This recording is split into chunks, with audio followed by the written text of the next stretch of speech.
Hello, and welcome back to Timeless Wisdom. What really changes after 80 that nobody talks about? Most people assume that life simply slows down and becomes quieter. But the reality is, life after 80 introduces a whole new set of challenges and experiences. Some are eye opening, others are difficult to accept, and without someone guiding you through them, they can be completely unexpected. This video is not here to frighten you, but to help you prepare, support you, and above all, remind you that you're not alone on this journey.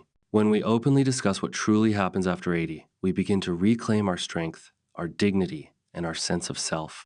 If you're over 55, or if you care for someone who is, understanding these 5 important truths can change the way you approach aging. We'll explore the emotional loneliness that creeps in even when surrounded by loved ones. We'll address the kind of physical discomfort that becomes a constant companion. We'll talk about how independence, once natural and easy, starts to feel more fragile. We'll uncover the frustrations that arise when others start making decisions for you, even when they mean well. And we'll tackle the hardest truth of all, how, even when you have so much left to offer, the world often overlooks your value. But here's the silver lining. Acknowledging these truths doesn't mean you've given up.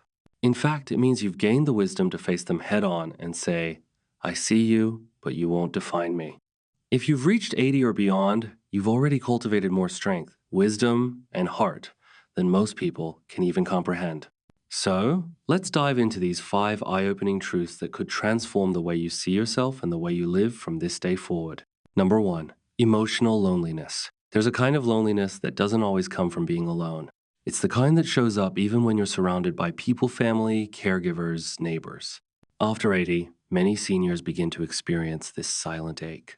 Not because no one visits, but because fewer people truly understand. The conversations get shorter, the visits feel more like obligations, and slowly, a deep emotional gap begins to form. It's not about being forgotten, it's about being unseen. And that kind of loneliness can be more painful than physical isolation. You see, emotional loneliness isn't just about physical presence, it's about connection. After 80, you've lived through generations of stories, seen the world change in ways younger people can't even imagine. But when you speak, you're often met with polite nods, distracted glances, or people talking over you as if your thoughts are outdated. That's not just frustrating, it's heartbreaking. You may start to wonder if your voice still matters, if anyone really cares about what you think or feel anymore. And even if they do, it can feel like they're always in a hurry to move on. This emotional disconnection is something Stoics knew well. They taught that we must learn to find peace within ourselves, even when the outside world fails to meet our emotional needs. But that doesn't mean pretending the pain isn't there. It means acknowledging it honestly and choosing not to let it break your spirit. It means finding new ways to connect to others, to nature, to your inner self, instead of waiting for someone else to do it for you. Emotional independence becomes not just a strength, but a necessity. Take the story of Walter, an 84-year-old retired teacher from Arizona. After his wife passed, his children would call once or twice a week, but conversations became more like check-ins than real connections. He told me one day, they talk to me like I'm a fragile object, not a person, but I still think, I still feel. So Walter started writing letters, long, thoughtful ones to his grandchildren. And to his surprise, they began writing back. Real conversations began to return, not because they suddenly changed, but because he found a new way to reach out and be heard. That gave him a sense of purpose again. If you've ever felt that ache, that quiet, heavy loneliness that no one else seems to notice, please know that you're not alone in it. Many after 80 carry it silently day after day. But you don't have to stay stuck there. Sometimes it just takes one brave step starting a conversation, reaching out, expressing a feeling to remind the world that your heart is still wide open. And when that happens, emotional loneliness begins to lift, even just a little, and you reclaim a part of yourself the world may have forgotten. Number 2, loss of identity. When does a person stop being seen for who they are and start being seen only for what they've lost? After 80, many seniors find themselves silently asking this question. Over time, the world begins to define you not by your story, your values, or your wisdom, but by your ailments, your medications, or how many stairs you can climb. Friends and family might mean well, but the subtle shift is there. You're not Joe, the artist who built his life with passion and skill. You're Grandpa Joe who shouldn't be driving anymore. That change cuts deep. and it can slowly wear away at your sense of self.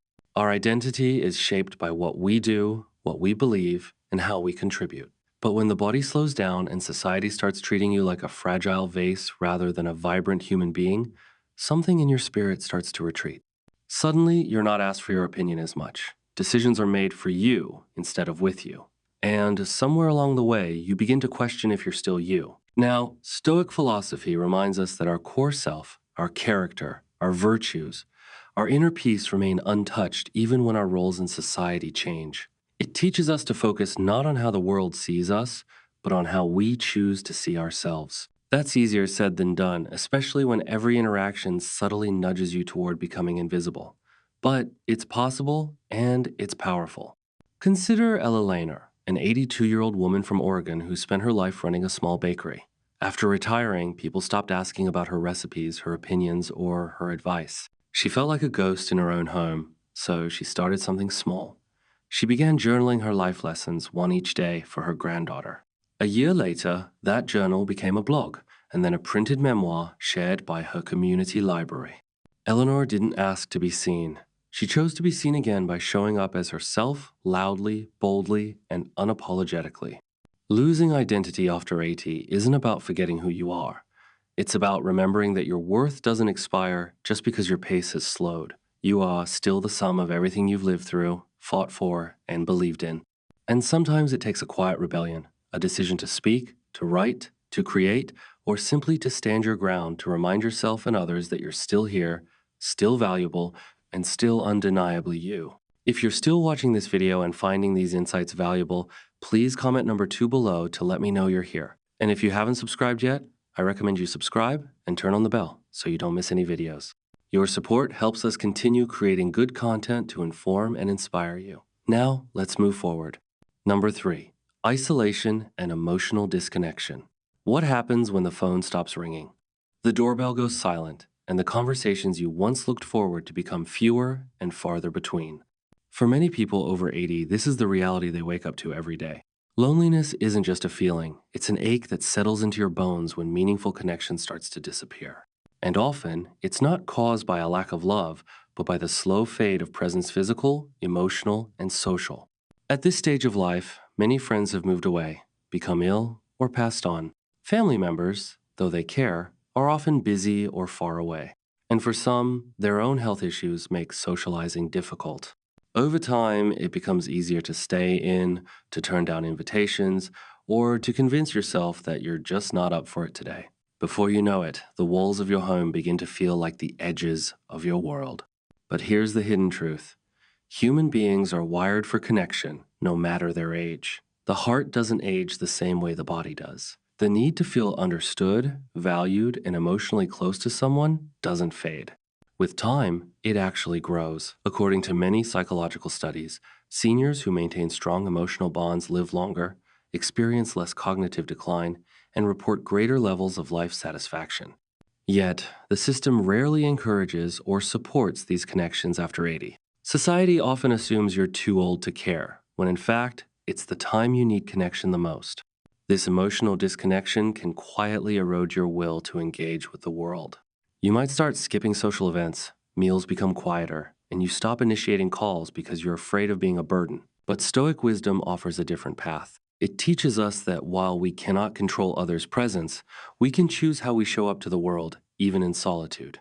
Reaching out, writing letters, volunteering in small ways, or simply engaging with a neighbor can reignite that emotional spark. Take Leonard, a retired mechanic in his early 80s living in Colorado. After his wife passed and his children moved to different states, he went almost 2 weeks without hearing a familiar voice. Have felt invisible. Then one morning, he noticed a neighbor struggling to fix a mailbox. Leonard offered to help. That one simple act led to a weekly routine of small favors, coffee chats, and eventually a renewed sense of belonging. He didn't need a crowd. He needed connection. And he built it one hello at a time. The hardest part about aging isn't the physical slowdown. It's the emotional silence.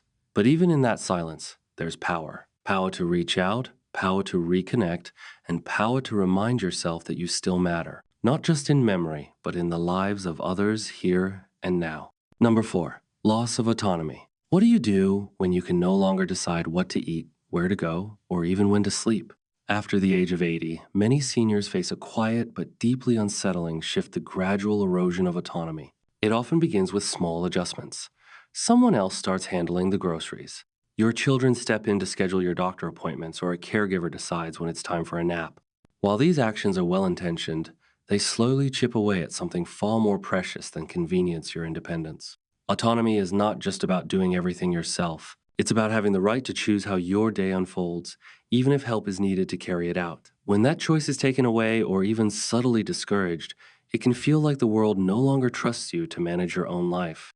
And over time, that leads to a deeper emotional toll, helplessness, frustration, and the quiet erosion of self-worth. Psychologists refer to this as learned dependency.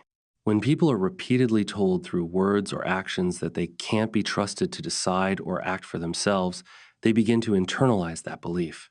Seniors begin to say, "I'll just let them handle it." Even when they still have the mental and physical capacity to participate, this passive stance doesn't just affect mood. It can speed up cognitive and physical decline. Stoic philosophy reminds us that our dignity lies in our response, not in our circumstances. Even when certain physical freedoms are limited, the freedom to choose our attitude, to speak up, to participate in decisions about our own care remains sacred. As Epictetus wrote, "You may fetter my leg, but not even Zeus can get the better of my will." Take Clara, an 83-year-old former nurse from Illinois. When she moved in with her daughter's family, she was grateful, but also quietly overwhelmed. Every meal, every outing, even what clothes she wore, were decided for her to make things easier. For months, she smiled and nodded, not wanting to be a burden, but inside, she felt invisible. Eventually, she sat her daughter down and said, "I may be slower, but I'm not gone. Let me be part of the decisions again." That conversation transformed their dynamic. Clara now picks her own outfits, helps with meal planning, and even chooses her own physical therapy routines.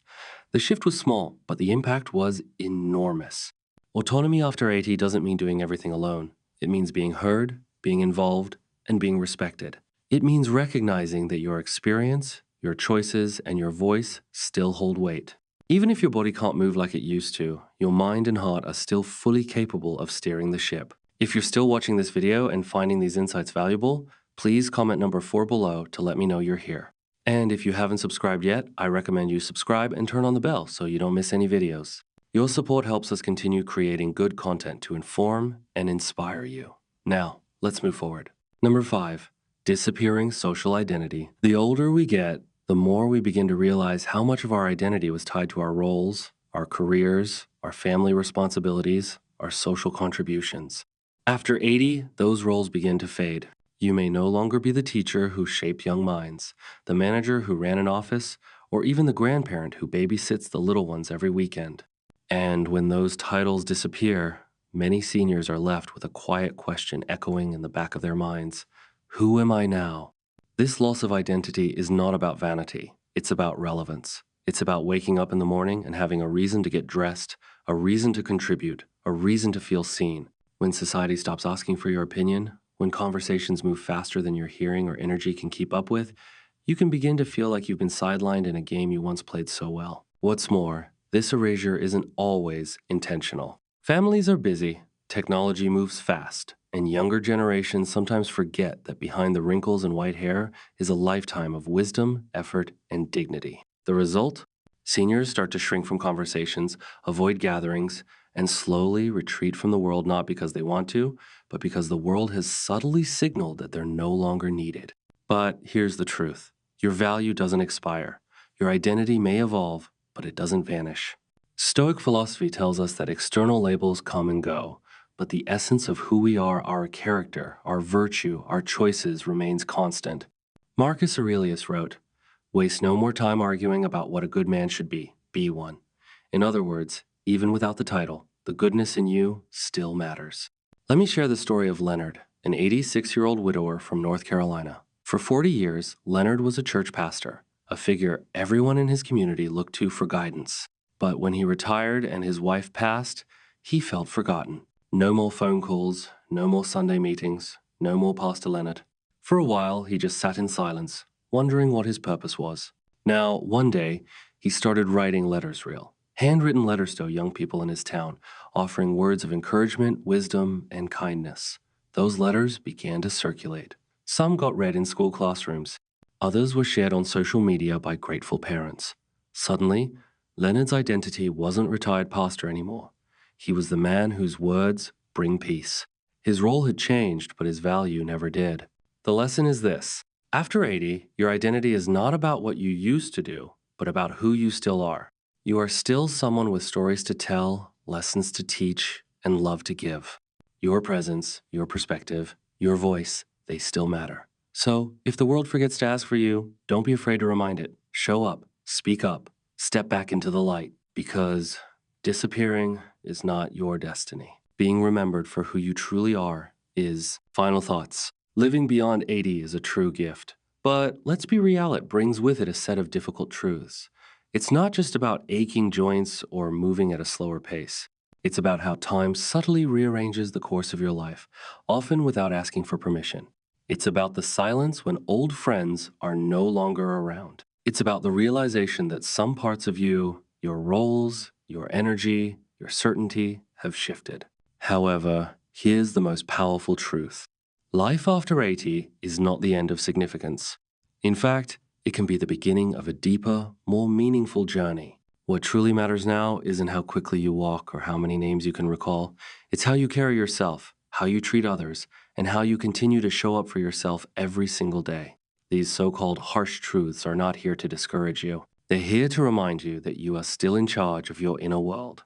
You still have the power to decide how you respond, how you connect, and how you live each day even when things become more challenging. You've reached this point, not by chance, but by resilience.